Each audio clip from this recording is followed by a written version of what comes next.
The test is in 4-part, Part 1, Part 2, Part 3, and Part 4. Now look at Part 1. Part 1.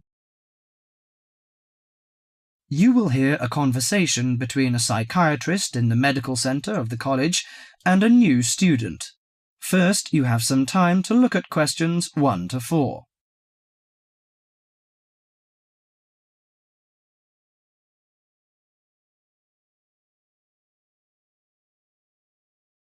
Now listen carefully to the conversation and answer questions 1 to 4. Hello, sit down, please. Thank you. Now, you are a new patient, aren't you? Yes, that's right. Okay, so I'd better get some basic details down first. Right, we'll start with your name. Martin Hansen. Do you spell that S-O-N or S-E-N? Hansen. Okay, and you're a first-year student? Yes, I am. Study in? Electronics, actually. I hope you enjoy it. Thanks. And your address? 2805 Hesperian Avenue, Hayward. 2805 and Hesperian. Yes, that's Hesperian. Hayward, Hayward. And your phone number? 734-246-55. 734-264-55. No, you got the 6 and the 4 the wrong way round. It's 246-55. Huh? Sorry, right. And, when were you born? The 15th of June, 1986. Here in New Zealand? No, I was born in Sydney.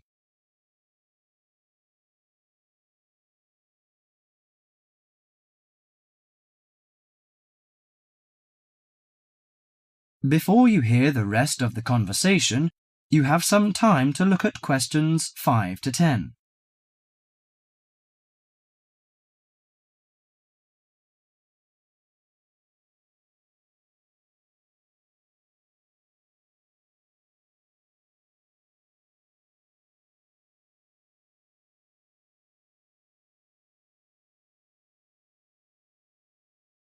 Now listen to the conversation and answer questions 5 to 10. Good. So, what's your problem? Well, frankly, I wonder whether it is a problem. I get the blues, and it lasts for quite a while. I don't know how to... Yes, we all feel sad or get the blues now and again. Generally, our sadness lessens in time, and with the support of friends. However, if the depression leads to difficulty in thinking and greatly disrupts your daily routine, it can be evidence of a psychiatric problem. What do you feel exactly? I always feel sad and worthless. I find it hard to fall asleep and wake up early in the morning. How long has it lasted? Nearly half a month. Do you feel fatigue or loss of energy? Or you may have lost interest or pleasure in usual activities? Yes, sometimes. At first I thought I could overcome it by myself, but I failed, and I'm so glad that you came here. It seems that you are suffering mild depression from your symptoms. Depression? Yes, I feel depressed sometimes. But why would I... Depression may occur as a result of biochemical changes in the body. Alcohol, amphetamines, cocaine, and LSD can bring on depression. Those who have a family history of depression usually have a greater risk of depression. Sometimes the worrying changes in life can lead to depression. I see. I had a really bad breakup of a love relationship. It makes me feel hopeless. Do you think I need some treatment? Yes. Antidepressant medications are often used to treat depression, if it is serious. But I don't suggest them at first because of the side effects. I suggest psychotherapy, which can give you support and help you regain control. So do I need to come here every day? No, I will arrange counselling sessions for you, which will last 12 to 20 weeks. You come here once or twice each week. The psychotherapy is directed at helping you gain insight and understanding about events in your life, which may have contributed to your depression. With growing insight, you can often learn more effective ways of coping with your feelings and changing your behaviour. What can I do to take care of myself? Well, At first, you should do some physical exercises on a regular basis, at least 3 times a week. How is your food? Do you eat well? Yes, I think so. I eat at my homestay family. Good. Find a hobby or a positive recreational activity to participate in once or twice a week. I know it's difficult for you, though. When you feel it's hard to overcome the depression, come to the counselling session. Remember, ask for help if the load is too heavy to handle. Yes, I'll try. So, when will my counselling session begin? I'm going to arrange that for you. That is the end of part 1. You now have half a minute to check your answers.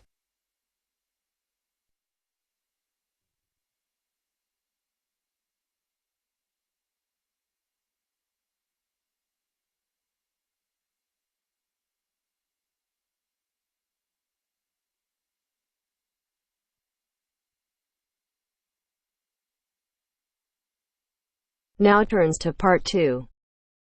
Part 2. Listen to the conversation between 2 students, John and Carol. They have a list of the names of authors whose books have been given to the library. They have to classify the authors as writers of cookery, sports or travel books. First, you have some time to look at questions 11 to 15.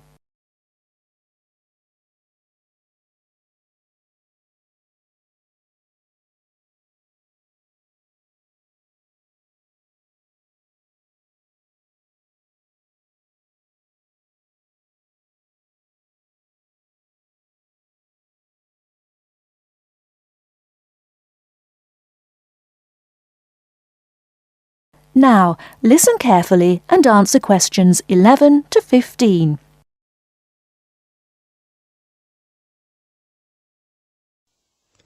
This is a great collection of books, isn't it?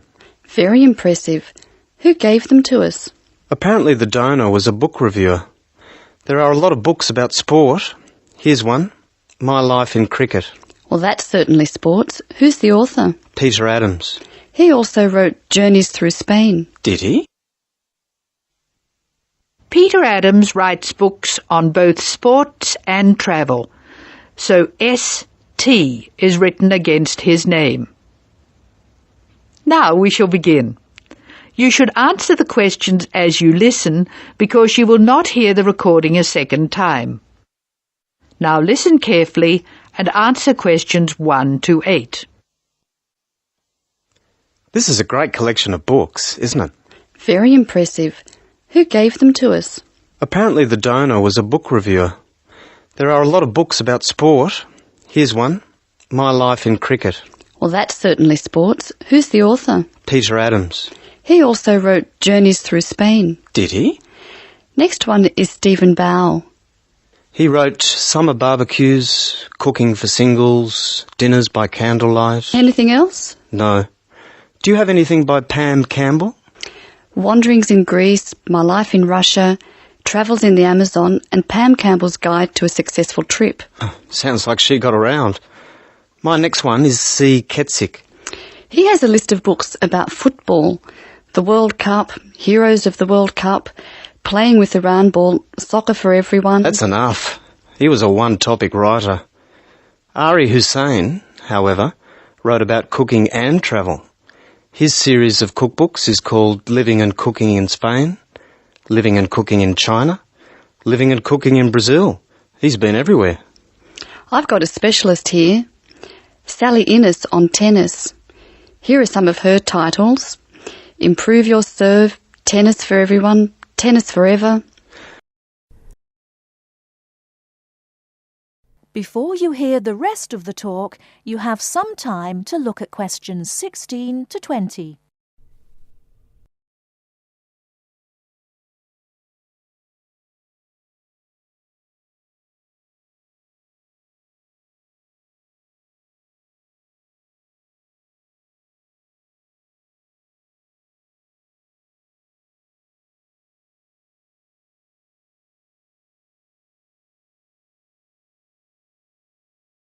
Now listen and answer questions 16 to 20. Sally Innes on tennis. Here are some of her titles. Improve Your Serve, Tennis for Everyone, Tennis Forever. Meg Jorgensen has 3 books, one in each category. Cooking for Health, Sport is Good for You, and Travelling in Australia. A varied talent. Who's next? Bruno Murray. He wrote children's books. A whole series called A Child's Guide to, and then The Name of the City. Oh, you mean like A Child's Guide to London? Yes, that's right. He seems to have stayed in Europe. Ruby Lee, however, has just one book. It's called The Emerald Isle, and it's all about Ireland. Apparently she went around Ireland on foot. Jim Wells wouldn't like that. His books are all about motor racing. Nice photos of old racing cars. Don't you love the goggles on the driver? They do look strange, don't they? I think we're nearly finished. What did Helen Young write? Summer menus. Food for thought. She also did a book of Chinese recipes. Cantonese, I think. OK, that's dealt with the first box. Let's stop for a minute. That is the end of part 2. You now have half a minute to check your answers.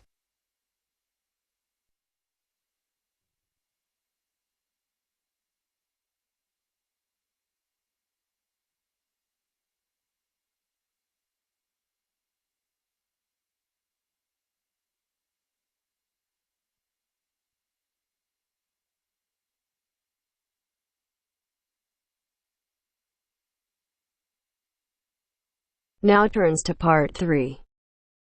Part 3. First, you have some time to look at questions 21 to 25.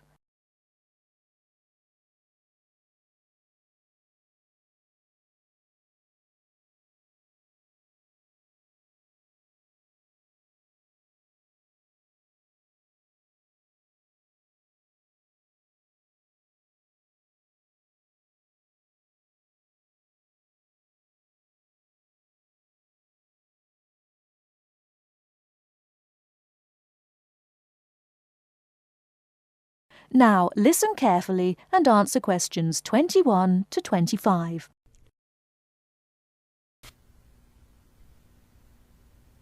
The black bear, or Ursus americanus, has a wide range inhabiting forested areas of North America, including Canada, the United States, and parts of northern Mexico. Black bears are omnivores, getting their nutrition from a wide variety of plants and animals. The particular foods any one bear eats depends on what's available in the area where that bear lives, as well as on the season of the year. Generally speaking, plant foods make up 90% of the bear's diet. The rest of its meals consist of animal foods, such as insects and fish. Bears have a relatively long gestation period. Mating takes place in the spring or early summer, but bear cubs aren't born until the following winter. Usually, 2 cubs are born at a time, although some litters may have as many as 5 cubs. Bear cubs are dependent on their mother and may stay with her for close to 2 years. Wild black bears can live as long as 25 years. They've lived for as long as 30 years or more in captivity.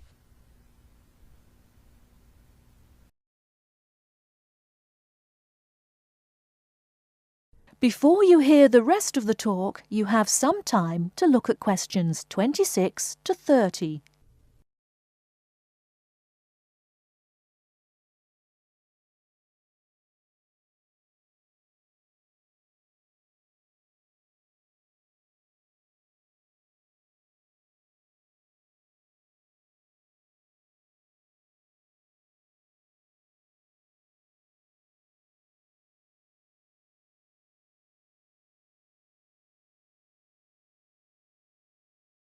Now listen and answer questions 26 to 30. Much of the black bear's range coincides with the range of its close cousin, the grizzly bear. Although these bears are somewhat similar in appearance and habits, it isn't difficult to tell the difference between them. Colour isn't necessarily a distinguishing characteristic, as both species of bears occur in a range of colours from almost blonde to dark brown or black. Many black bears, however, have a patch of fur on their chests that's lighter in colour than the rest of their fur. Grizzly bears don't have this patch. Size isn't always a distinguishing feature either, although grizzly bears are usually heavier with an average weight of 225 kilos. Black bears average 140 kilos in weight. Grizzly bears spend time digging in the ground for roots and tubers that make up part of their diet. The large muscles they need for this give them a distinct shoulder hump. This hump is absent in black bears, which don't do the same kind of digging. The shape of the face and ears is also different in each species of bear. Grizzly bears have a depression between the eyes and nose, and short, round ears. Black bears, on the other hand, have a straighter profile and longer, more pointed ears. Grizzly bears are known for their fearsome, long, sharp claws. Black bears have shorter claws, which are better suited for climbing trees. That is the end of part 3. You now have half a minute to check your answers.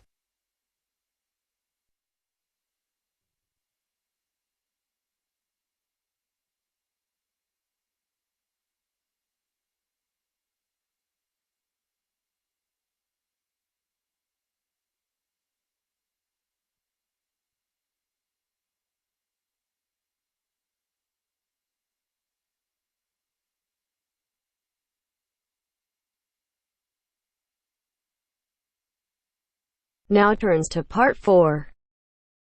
Part 4. You are going to hear some facts and figures about Australia. First, you have some time to look at questions 31 to 40.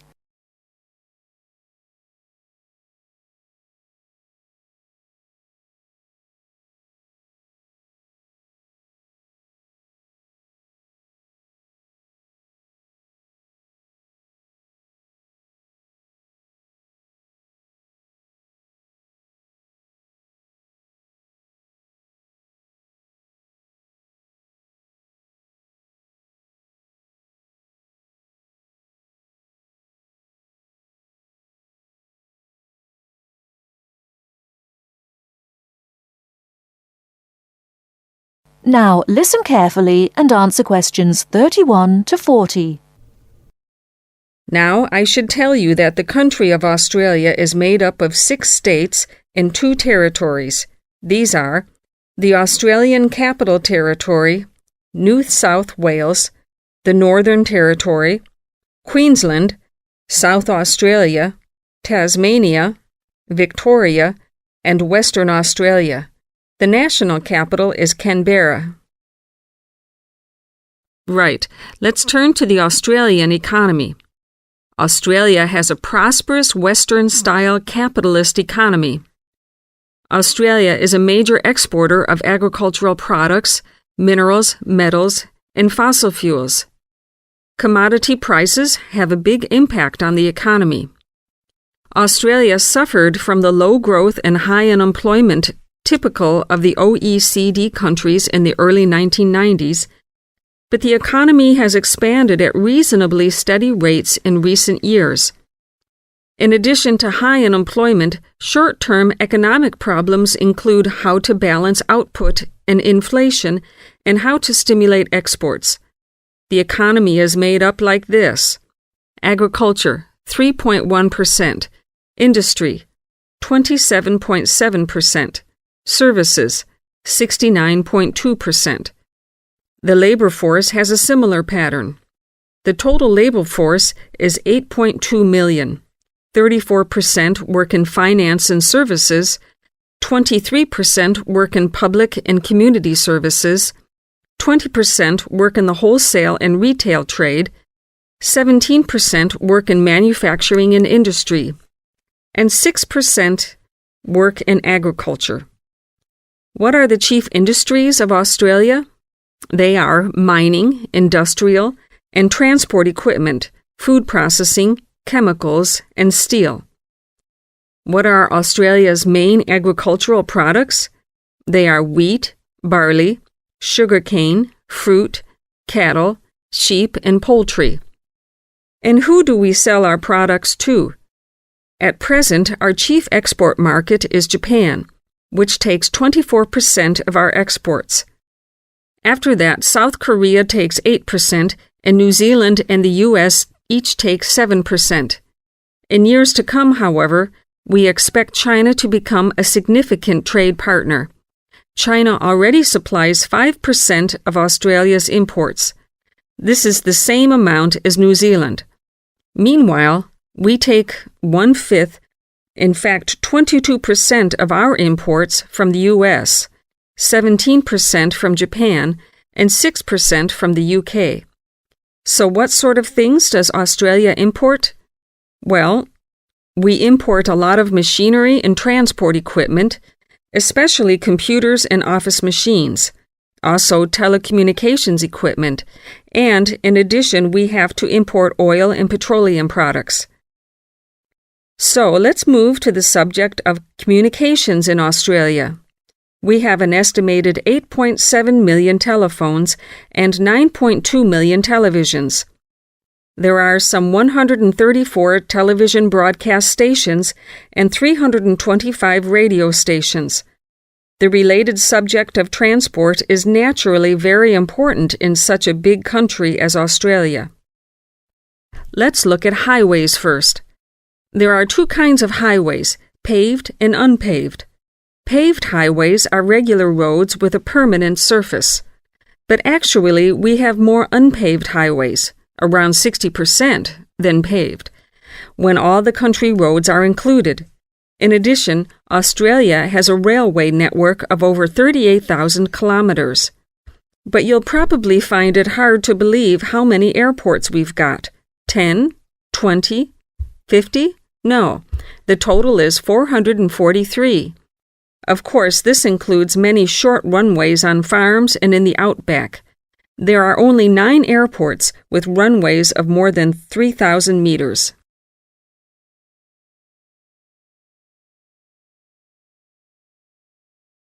That is the end of part 4. You now have half a minute to check your answers.